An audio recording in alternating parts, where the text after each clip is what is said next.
नमस्कार विद्यार्थी बच्चों आज मैं लेके आई हूँ कक्षा 10वीं की हिंदी पाठ्य पुस्तक लोक भारती से दूसरी इकाई का दूसरा पाठ। पाठ का नाम है दो लघु कथाएं। बच्चों यहाँ पर दो छोटी कथाएं दी गई हैं। लघु यानी छोटी कथा। तो इस पाठ के लेखक हैं नरेंद्र छाबड़ा जी। तो सबसे पहले चलते हैं, उनका परिचय देख लेते हैं। वो इस तरह से है।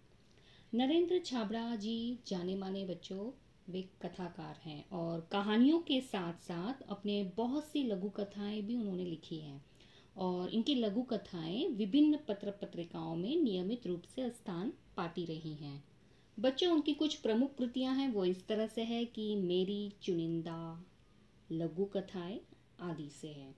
और बच्चों इस पाठ की प्रस्तावना इस तरह से है कि यहाँ पर जैसे मैंने बताया कि दो लघु कथाएं दी गई हैं, दो कहानियां हैं। तो जो पहली है, प्रथम लघु कथा में लेखक ने ये दर्शाने की कोशिश की है कि जब हम बड़ी दुकानों या मॉल या होटलों में जाते हैं तो कोई मोल भाव नहीं करते, चुपचाप पैसे दे सामान ले चले आते हैं। इसके उलट जब हम रेहड़ी वालों या फेरी वालों के से सामान जब खरीदते हैं तो मोल भाव करते हैं। हमें इस सोच से बचना चाहिए।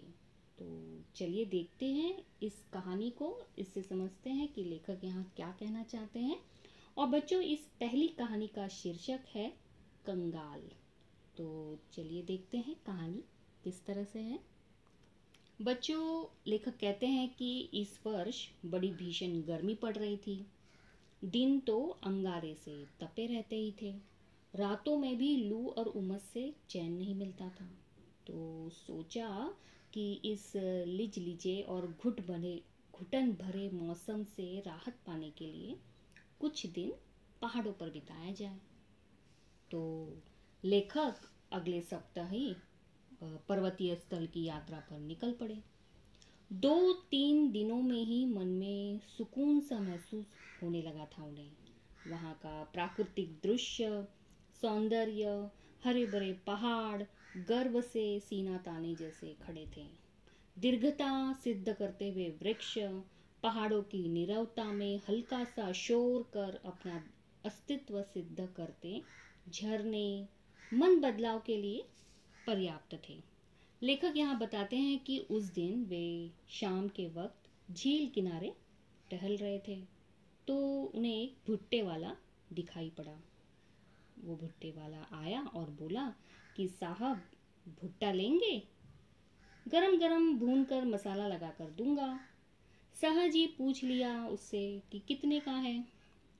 उसने कहा 5 रुपए का। लेखक ने कहा क्या 5 रुपए में एक भुट्टा? हमारे शहर में तो 2 रुपए में एक मिलता है, तुम 3 ले लो। उसने कहा नहीं साहब, 5 से कम में तो नहीं मिलेगा। लेखक ने भी कह दिया तो रहने दो। हम आगे बढ़ गए। अब एकाएक मेरे पैर ठिठक गए और मन में विचार उठा कि हमारे जैसे लोग पहाड़ों पर घूमने का शौक रखते हैं, हजारों रुपए खर्च करते हैं, अच्छे होटलों में भी रुकते हैं, तो जो बड़ी दुकानों में जाते हैं तब बिना दाम पूछे खर्च भी करते हैं, पर गरीब से 2 रुपए के लिए झिक झिक करते हैं। कितने कंगाल हैं हम। उल्टे कदम लौटा और 20 रुपए में 4 भुट्टे खरीद कर चल पड़ा अपनी राह पर। मन अब सुकून अनुभव कर रहा था। तो देखा बच्चों आपने किस तरह से ये अमीरी गरीबी का खेल था। तो बच्चों हमें इस कंगाल कहानी से ये सीख मिलती है कि अमीर लोगों को कभी भी किसी गरीब या उसकी गरीबी या बेबसी पर दया नहीं आती है। वे सिर्फ स्वयं के बारे में ही सोचते हैं, तो हमेशा अपने लिए ही कार्य करते हैं और दूसरों की मदद करना नहीं चाहते। सचमुच ये कुछ अमीर वर्ग के लोगों की छोटी मानसिकता ही है जो आज हमारे समाज में स्थिर है, जो बदलना नहीं चाहती है। तो चलिए बच्चों दूसरी कहानी की ओर चलते हैं। दूसरी लघु कथा की प्रस्तावना इस तरह से है कि दूसरी लघु कथा में लेखक ने रिश्वतखोरी और भ्रष्टाचार पर करारा व्यंग्य किया है। यहाँ लेखक ने दर्शाया है कि सत्य का पालन ही लक्ष्य तक पहुंचने में सहायक होता है। इसे प्रतिपादित करने की कोशिश की है। तो चलिए, दूसरी कहानी का शीर्षक है सही उत्तर। तो देखते हैं इस कहानी को। वो इस तरह से है। दूसरी कहानी में बच्चों, लेखक एक युवक से संबंधित बातें करते हैं कि युवक किस तरह से अपने आवेदन को देता है। तो कहानी ऐसी है कि अब तक वो कितने ही स्थानों पर नौकरी के लिए आवेदन कर चुका था, साक्षात्कार दे चुका था यानी इंटरव्यू, और उसके प्रमाण पत्रों की फाइल भी उसे सफलता दिलाने में नाकामयाब रही। प्रमाण पत्रों यानी उसके जो भी एजुकेशन सर्टिफिकेट थे वो उसे नौकरी दिलाने में नाकामयाब रहे, क्योंकि हर जगह भ्रष्टाचार, रिश्वत का बोलबाला होने के कारण योग्यता के बावजूद उसका चयन नहीं हो पाता था, उसका सिलेक्शन नहीं हो रहा था। हर ओर से अब वह निराश हो चुका था। भ्रष्ट सामाजिक व्यवस्था को कोसने के अलावा उसके वश में और कुछ था ही नहीं। तो बच्चों, आज फिर उसे साक्षात्कार के लिए जाना था। एक इंटरव्यू में उस युवक को जाना था।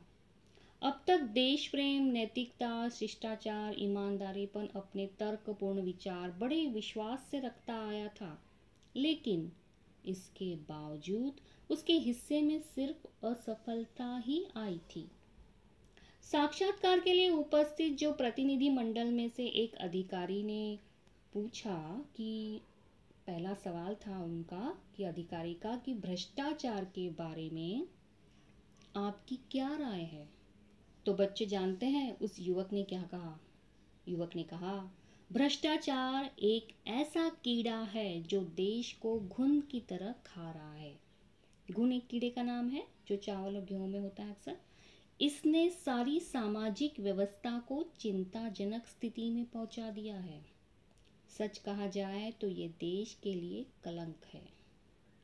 अब युवक की इस बात को सुनते ही अधिकारियों के चेहरे पर हल्की सी मुस्कान और उत्सुकता छा गई। उसके तर्क में उन्हें रुचि महसूस होने लगी। फिर दूसरे अधिकारी ने प्रश्न किया, रिश्वत को आप क्या मानते हैं। तो बच्चों जानते हैं उस युवक ने क्या कहा। युवक ने कहा, ये भ्रष्टाचार की बहन है, जिसे विशेष अवसरों पर हम अपने प्रियजनों, परिचितों, मित्रों को उपहार में देते हैं।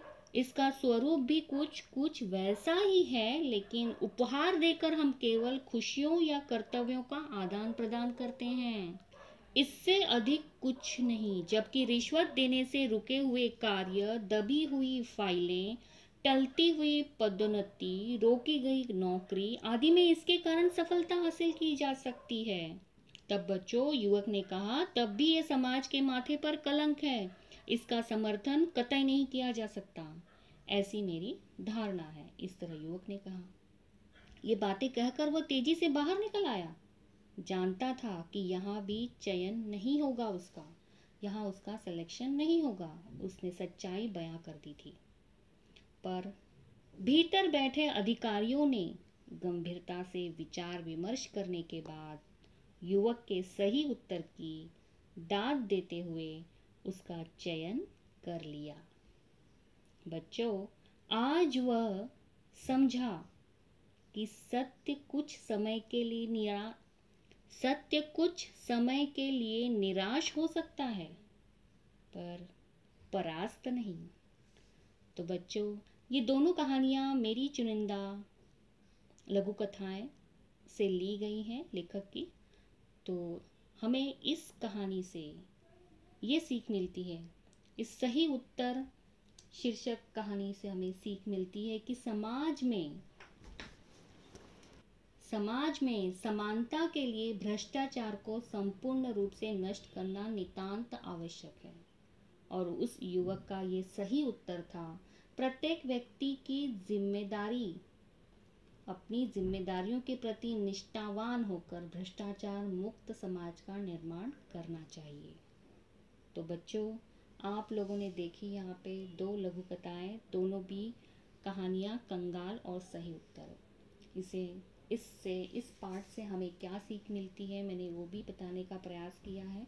उम्मीद करती हूँ कि आप लोगों को ये कहानी, ये वीडियो अच्छी लगी होगी और पाठ समझ में आ ही गया होगा। तो इसे आगे ज़रूर शेयर करिएगा। और तो चलिए फिर मिलते हैं अपनी नई वीडियो के साथ। तब तक के लिए धन्यवाद।